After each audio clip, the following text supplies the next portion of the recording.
This is Let's Talk Tribe, the official Let's Go Tribe podcast, the Prospect Chat number 3. I am your host, Matt Lyons, and joining me today, as always, is Let's Go Tribe lead prospect writer Brian Heminger. Brian, we got a lot to talk about today. There's a game going on. We're not going to think or talk about it. We're going to talk prospects. Never a bad time to do it. We got a couple updates. We're going to have the first player of the week of the season, so a lot of great prospect stuff to talk about today.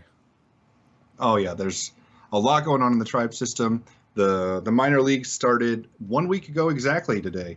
So this is, for some people, usually about their seventh or eighth game. So it's time to start getting crazy about small sample sizes. I love the best jokes are they're on pace for so many wins and so many home runs are the best. They never get old at all. I think with minor leaguers, nobody really does that because they know how volatile everything is down there. No, Yu Chang, he was totally going to hit, 80 home runs, 90 home runs this year. So our first thing, I guess we can call this a mini incarnation of the Yandy watch. It's Anthony Santander watch. You said you have an update on him. So what's going on with former Indian player, hopefully future again Indian player Anthony Santander?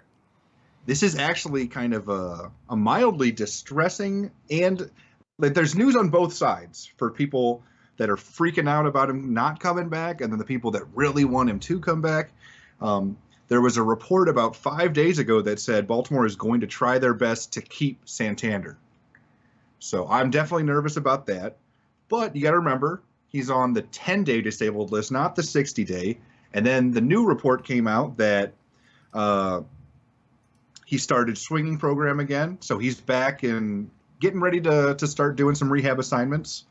And once he's healthy, they can't keep him on the disabled list forever. They're going to have to activate him and then send somebody down to the minors to replace him and then keep him on that roster. And if Baltimore can stay competitive, he's going to be taking up a spot on that 25-man all year, and that's going to be really tough.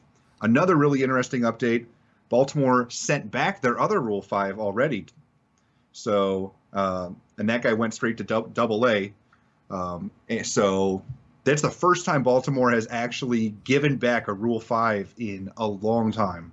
They always find a way to keep him. So there's a little bit, the window is now open for them to send him back. And then another update is after cutting Michael Bourne at the end of the season, they signed him to a minor league deal just the other day. So there's a good chance that if he plays himself onto getting a spot on Baltimore and gets healthy after that broken finger incident with football in the spring training, then they're not going to need Santander there either. So I think the signs, even though they're saying that they want to keep him, I think with how many outfielders they have and with Bourne potentially joining the fray too, we could be seeing Anthony Santander back finally. That update was an emotional roller coaster. I thought at first it was going, he's coming back. There was a lot of news in the Santander department. I'm feeling hopeful now. I still want him to come back. So what is the deal again if he comes back? Does he have to go? He goes back to the minors for the Indians, right? Yes. He doesn't have to join our 25-man or anything. Okay. That's only with them. They have to keep him on their 25-man all season. And we can play him anywhere. Yeah, and nobody can poach him. But then they could do it. They could steal him again next year if we don't put him on the 40-man again. Yeah, and we should also note that he doesn't have to go through waivers. It's not like he just goes straight back to the Indians. So, but if the Orioles won't keep him, I can't imagine many other teams are going to keep him on their major league roster. Yeah. Exactly. Because they all passed him on the Rule 5 draft twice. Yeah, so. and he's still a guy that has never faced higher than high A pitching. So, other than if you count spring training, and some of those guys might not be high A level. So, Brian, we finally have games that have been played. Lots of minor league games all over the place. So lots of players have been great. Some of them not so great, but we're going to talk about the great ones first. Let's talk about your first iteration of Player of the Week in the minor league Indian system. So who do you got this week? Give us a little preview. Yeah, we had usually I throw out about 5 or 6 guys that I nominate, and then I let the readers decide. So, and there are 2 clear-cut choices for pitchers. One is Mike Clevenger. He has been flat out dominant in his 2 starts so far this year for Columbus and AAA. He's making a strong case for the Indians to give him a shot again. So far this season, he has thrown, 13 innings and 2 starts, gave up 6 hits, 1 run, and it was a solo shot, 4 walks, 17 strikeouts. Wow. Yeah, that is good. And what's even crazier is that somebody in the Indians organization is even better than that. And his name is Thomas Pannone. He is at high A right now. Little known fact, out of all the full season pitchers in the Indians organization last year, this includes major leagues, minor leagues, everybody that started at least at Lake County or higher and played the whole season, Thomas Pannone had the lowest ERA of any Indians starting pitcher last year. And but he still wasn't on any prospect rankings heading into the season. And despite him having an ERA of 2.57 last year. So he decided he was going to one-up that. And so far through this season, he has had 2 starts, 11 innings pitched, 2 hits, no runs, 3 walks, 16 strikeouts. Wow. I mean, this kid is slaying. Just incredibly impressive performance so far. And that's not even noting that he had a no-hitter in his first game. Yeah, his first game and he still lost. His first game he went 5 innings and no hit ball, flirted with perfection, and then they took him out and lost. Wow. But they did win the last game he pitched, so that's good. Yeah. So those 2 starters have been phenomenal so far. And the Indians have had some other starters that have been good too, but those 2 are heads and shoulders right now, performing above the rest. And number 1 India's pitching prospect, Tristan McKenzie, has also been very good. He had a great first start. I think he gave up 1 run in like 6 innings. And then tonight he had, I think, gave up 2 runs in 5 innings. I don't know if he pitched the 6th, like that game's ongoing right now. But he's been excellent as well, but not quite good enough to get Player of the Week nomination because some of the Indians' offensive players have been insane.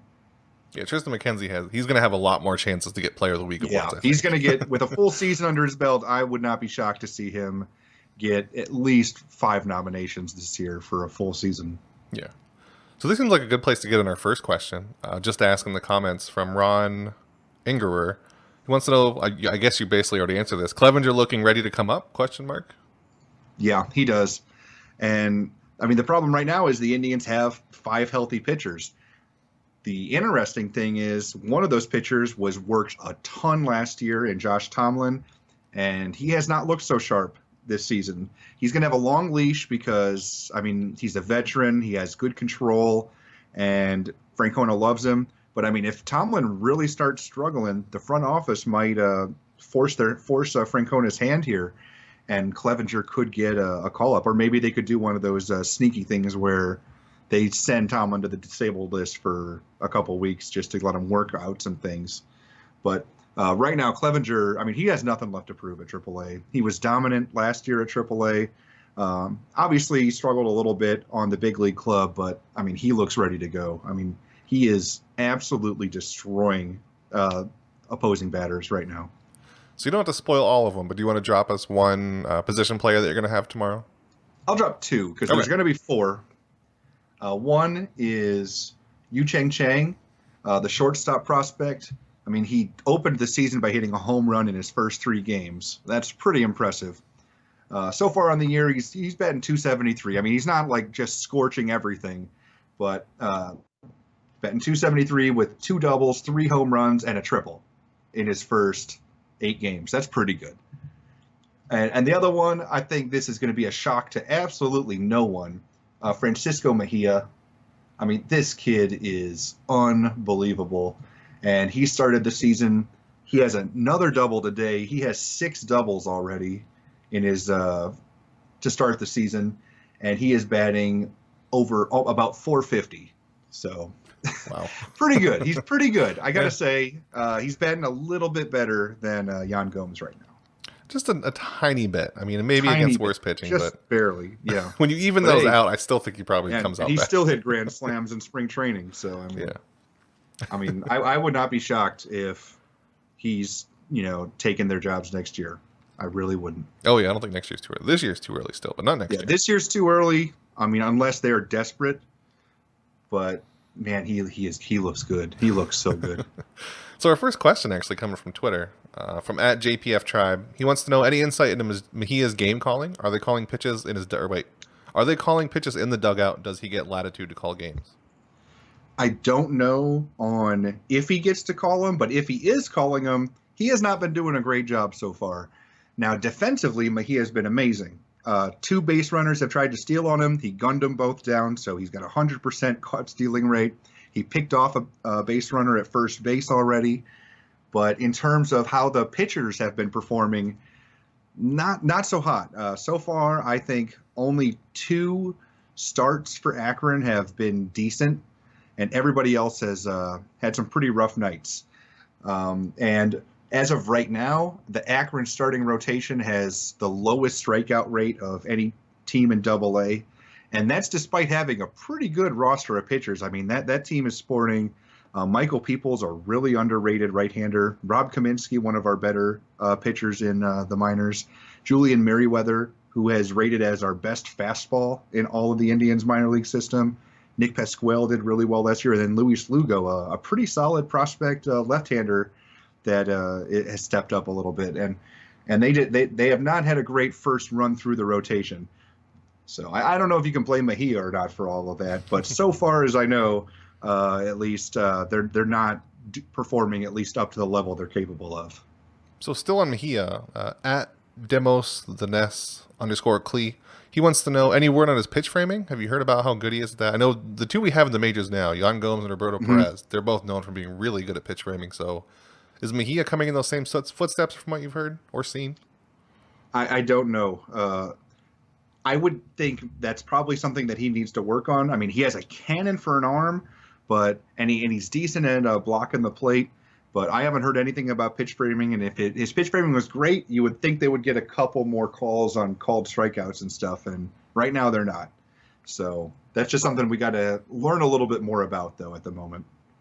So again, from Demos the Ness _Clee, he wants to know, is Panone's increase in strikeouts sustainable? Sustainable-ish, he said. Something like increased velocity. So is the reason he's getting more strikeouts because he's throwing harder? Maybe he's just maturing, or what's causing him, and can he keep it up?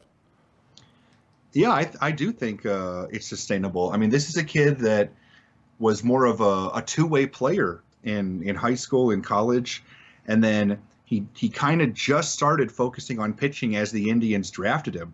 And it was a bit of a slow transition. Last year he repeated at Single-A Lake County, and then it all started clicking. And his strikeout rate wasn't amazing last year, but we've seen several Indians players in the past couple of years have their strikeout rate really jump.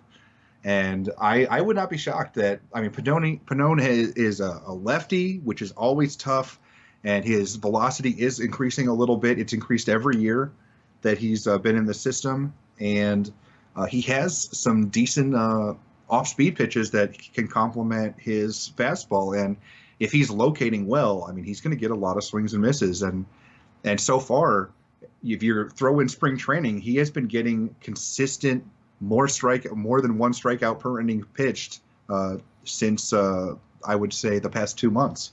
So I think the kid's legit. I think he's going to be jumping up the prospect list the next time they update him. Yeah, you mentioned that a lot of Indians prospects seem to just start striking out a lot more in the minors. I would be interested to see, like, you'd have to control for a lot of variables, but like if there's a certain level they're hitting where it's clear it's like some coach is having an impact, I think it'd be really to see. We know that from top to bottom, the Indians have a great coaching system, but I'd be interested to see if like Lake County, there's something going on there where somebody's really helping out the players, maybe even Lynchburg. But yeah, like you said, once he hit Lake County, he like took off. It's tough because there's so much turnover with the coaches. Like even last year, Dave Wallace got named minor league manager of the year, and he's not even coaching. Like he's in the Tribe system. He's just more of an advanced minor league coordinator or something now. Yeah. So he's not even coaching. At the minor league coach of the year, he isn't even coaching. So that's like that Francona, just like, all right, I'm done. I'll take it, or vice president of the organization instead. Yeah, because it's weird. Like if you're a manager, you're not really going to go much higher until you're completely done. But if you're a minor league manager, there's plenty of places you can go before you're probably where you want to be. But I will say though, I think I did notice a jump at Lake County last year. Like Matt Esparza broke out last year in Lake County, and he had led the organization in strikeouts for the full season. Pannone broke out. You saw Tristan McKenzie have his numbers spiked even after he got promoted to Lake County. So maybe they had something there at Lake County where those guys really started turning it up a notch. So our next one comes from @DanielSquareE. He wants to know, what do you think of the Tribe having so many pitching prospects with good numbers but lacking velocity, like Esparza, Savali, Morimondo? Obviously, we saw Morimondo last season, a little bit in the bullpen. So what do you think of those kind of pitchers that the Indians have so much of coming up through the system?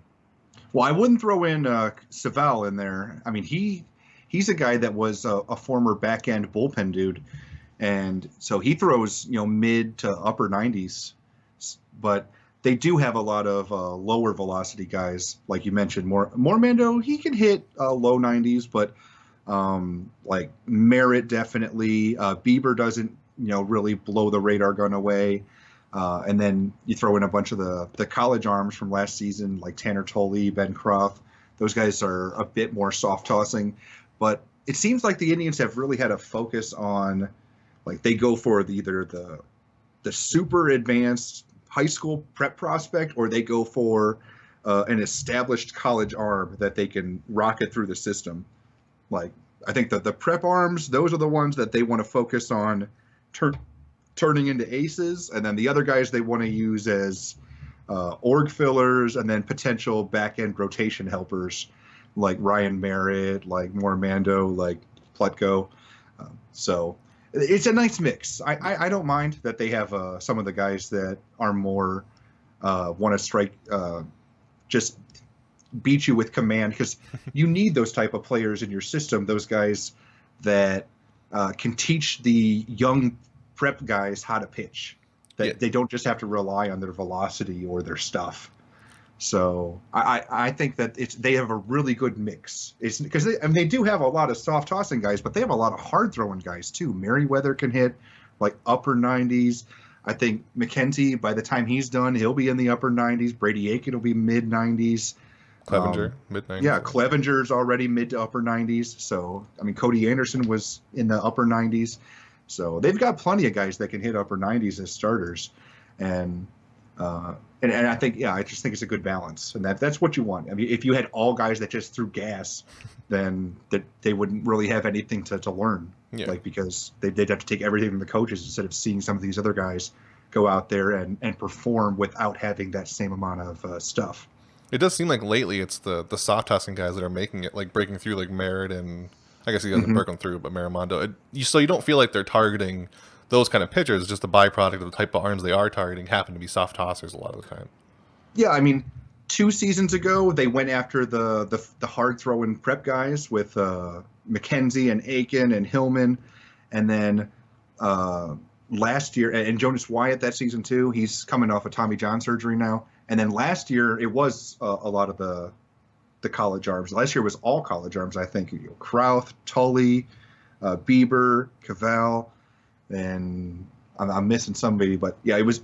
I don't think they drafted one high school pitcher last year out of all the guys they drafted, and they all have performed really well though. Yep. So at DUK Dog, I guess Duck Dog, he wants to know, in what order would the AAA starting rotation options be called upon to the majors if need be? So I guess just if the starting pitchers just went down one after the other, what would be the order the AAA guys would come up to replace them? As of right now, absolutely 100% Mike Clevenger, number one. And then after that, it's a little tricky. Morimondo is talented, but Merritt definitely has that big league experience. Merritt, I thought, pitched pretty well yesterday, so I think Merritt would be number two.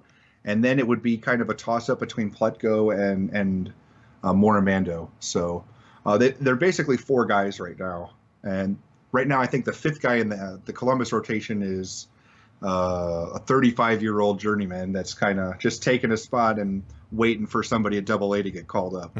So it's down to those 4, and you absolutely go Clevenger 1, and I think I would go Merritt 2, just because of how well he's pitched when he's been up. Like, he definitely hasn't been blinded by the bright lights of the big leagues. Yeah. So somebody coming up, probably not for anytime soon, but later should be an ace maybe eventually if he can live up to the hype here. Matt McPhee on Facebook, he wants to know, any word on Brady Aiken's velocity? Yeah. First start of the year, he pitched pretty well. I gave up 2 runs, I think, in about 4 innings. And he was in the low 90s pretty much the whole time and was topping out about 94, which isn't too far off from what he was doing in high school. I think in high school he topped out at about 96, 97, and was basically in the low 90s for the most part where he sat with his fastball. And I mean, what was really great about him was the curveball. Like they said, big league curveball already as a high schooler. And right now he's still working on his command a little bit, but the velocity's there. So it's just all about figuring out to throw strikes and strike people out. He struck people out in his debut, but today he pitched and walked 7. But he did manage to keep most of them from going around and scoring. So he pitched into trouble and then pitched out of trouble. I think he gave up 2 runs in 4 2/3, despite the 7 walks. So that's not terrible. But I mean, obviously, you never want to walk 7 guys in an outing. I mean, we freak out when Danny Salazar walks like 2 or 3. So you're not watching the game, obviously, but is there any way, just in general, you could explain away 7 walks, like as it's not a big deal, other than it's just in the minors, which obviously isn't a huge deal. I have no idea. I'd have to find out what happened because, I mean, I don't think he's even come close to walking that many in any of his starts ever. Mm-hmm. Let's see, his last start he had 3 walks and 5 strikeouts. I mean, it wasn't a great performance, but in 2016, even though he did not have a very good performance, he had 1 start with 4 walks, and most of them were 2 or less. So I don't know where that one came from. Hopefully it's just an outlier. Yeah, because I'm so excited about he is facing a bit more advanced bats already. Because I mean, this is his 2nd season ever, and his first healthy season. Because last year he debuted coming off of Tommy John surgery, and now he's already facing full season ball players. So these guys can be a little bit more patient. They can not swing at some of his strikeout stuff potentially. Yeah, we were talking before the show that for a guy that just came off a major surgery and how young he is, he's getting pushed kind of quick through the system. Like it's kind of, I wouldn't say confusing, but it kind of explains why I might be struggling. Yeah, I want to see them push him. Yeah, I definitely want to see him push him because this guy is very talented and capable of having some good results, and they can't just baby him. So. Especially with how many talented pitchers he's surrounded by right now, and he doesn't have the spotlight on him because there's so many good pitchers in the Tribe system that we're not just freaking out every time it's just him pitching. I mean, we're freaking out when a lot of guys are pitching. So, I think there's some people that are freaking out every time Brady Aiken doesn't strike out 20. So, I do think he's in a good situation, and well, I mean, again, small sample size. Tonight wasn't a good night for him in terms of command, but. Wasn't terrible in terms of earned run average. Well, Brian, great first week of prospect games. I think a lot to talk about. A lot of great performance. A lot of Francisco Mejia. He's finally on a station where we can watch him more because he's on the Rubber Ducks, which is really fun. Mm-hmm. So. I want to go see him play live as many times as possible this year. Well, Akron's one of the places. I grew up in Erie where they have the Seawolves, so the Rubber Ducks are there a lot. I'm going to try to make it to a few games out there, which is exciting. Last year I was within almost touching distance of Clint Frazier's hair, and it was amazing. And then now he's gone, and the hair's gone. So it's just really sad all around. But hopefully, I'll get to be near Francisco Mejia and see him. Maybe he'll do another hit streak. Who knows? Yeah, I'm drafting Clint Frazier tonight in the minor league version of my keeper league for baseball. Oh, jeez. Spoiler alert. But unless the person that's 1 in front of me via email is listening right now and takes him. But I don't think that. I'm going to even find out real quick in email. No, Frazier. Don't you dare. Then extort Brian. Get everything from him. Well, Brian, we'll talk to you next week. We'll have more games to talk about. More Brady Aiken. I'm sure we can overreact to another one of his things. A lot of hot takes. A lot of hot takes. Of course. Talk to you next week, Brian. All right.